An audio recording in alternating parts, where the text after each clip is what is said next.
Hello everybody, I'm Coach Brian Walther with Cause Events and the host of Coach Brian's Corner. So today we are going to talk about the evolution of triathlon from the humble beginnings to a global sport. So to begin with, when people hear the word triathlon, they usually picture something extreme. They think of athletes crawling across the finish line, giant packs of cyclists racing down highways, or images of competitors battling the lava fields at the Ironman World Championship in Kona. And sure, triathlon can be all those things, but many people don't realize this is a global sport, now practiced by millions of athletes around the world, which started with something incredibly simple. A few athletes in San Diego, where I live, who wanted to mix things up. The modern triathlon was born here in Southern California at Mission Bay in September of 1974. It wasn't created by some giant sports organization or backed by corporate sponsors.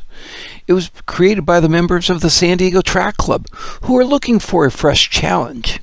At the time, running was exploding in popularity. The jogging boom was sweeping across America, and endurance sports were growing fast. A couple of athletes, Jack Johnstone and Don Shanahan, had an idea. Why not combine swimming, biking, and running into one event? So they put together a race that looked very different from what we know today. It was a 5.3-mile run, followed by a 5-mile bike ride, and finished with a 600-yard swim. 46 people showed up, some of these which still compete today. No aerodynamic helmets, no carbon fiber bikes, no GPS watches, no energy gels, no transition zones filled with thousands of dollars worth of gear. Just regular athletes testing themselves in a completely new way. And without realizing it, they launched one of the fastest growing sports in modern history. Just 4 years later, in 1978, triathlon took another giant leap. On the island of Oahu, Navy Commander John Collins and his wife were debating with friends which type of endurance athlete was fittest, swimmers, cyclists, or runners. Just a side note here, John Collins was one of the first competitors in the Mission Bay Triathlon. To settle the argument, they combined three existing Hawaiian endurance events: the Waikiki Rough Water Swim, the Around Oahu Bike Race, and the Honolulu Marathon. The challenge was simple: compete all three back to back, and the winner would be called Ironman. 15 people started, 12 finished, and a legend was born. The race became a blueprint for long course triathlon and grew into what we now know as the Ironman World Championship. But what really transformed triathlon wasn't just the challenge, it was the story. In 1982, the world watched Julie Moss collapse just yards from the finish line in Hawaii and crawl across to complete the race, being passed by Kathleen McCartney just before the finish line to win the women's race. By the way, these two women are still friends today.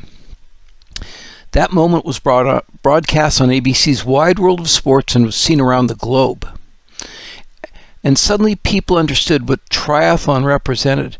It wasn't just about winning. It was about resilience, about refusing to quit, about discovering what is possible when your body says stop, but your mind says keep going. That moment inspired thousands of people to try the sport for themselves. And from there, the triathlon exploded. Through the 1980s and 1990s, races began appearing everywhere. Equipment improved dramatically. The bikes became lighter and faster. Training methods became more scientific. Nutrition became a discipline of its own. Athletes stopped just surviving triathlons and started racing them with precision. Then came one of the sport's biggest milestones. In 2000, triathlon made its Olympic debut in the 2000 Summer Olympics. That changed everything. Olympic inclusion gave triathlon a legitimacy on the world stage. It introduced millions of people to short course racing and inspired national development programs around the world. Suddenly, triathlon wasn't just for endurance adventurers. It was an elite international sport, and that evolution continues today. Modern triathlon has become incredibly diverse. You have sprint races that welcome complete beginners, Olympic distance races for competitive amateurs, half and full Ironman races for the endurance specialists, relay events for teams, youth triathlon programs developing future champions, and now even newer formats, super sprint racing and mixed relays designed for television and spectator excitement. The sport adapted to meet the changing world, and consistent rules were adopted first by the governing bodies like the International Triathlon Union, ITU, now World Triathlon, and USA Triathlon, USAT. But despite all this evolution, the technology, the sponsorships, the professionalization, the heart of triathlon has not changed. Its core is still about the challenge. It's still all about growth. It's still about asking one simple question: what am I capable of? That's why triathlon is so special. You don't have to be the fastest swimmer. You don't have to own the most expensive bike. You don't have to run like a professional. You just have to be willing to begin and not quit. And that's what makes this sport extraordinary. Every triathlete, whether they're winning world championships or finishing their first sprint race, shares something in common. They chose to test themselves. They chose discomfort over comfort, growth over excuses, confidence over fear.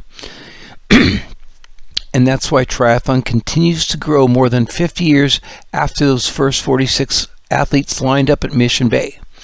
Because triathlon is bigger than sport.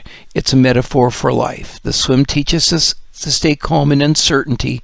The bike teaches us patience and discipline. The run teaches us perseverance and when everything hurts. And the finish line reminds us of what we are capable of more than what we imagined.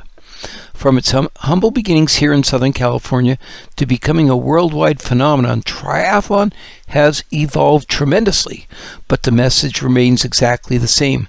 Keep moving forward, no matter how hard it gets. And if you do that, you might just surprise yourself with what's possible. If this sport sounds like you would like to challenge yourself with, but not sure where to start, you can contact me. My info is in the description. Also, I host free workouts in Coronado, California every Sunday. I will include the links in the description with information on times and places. If this video resonated with you, hit that like button, subscribe, comment, and share this with someone you know it may be helpful to. And we'll see you next time.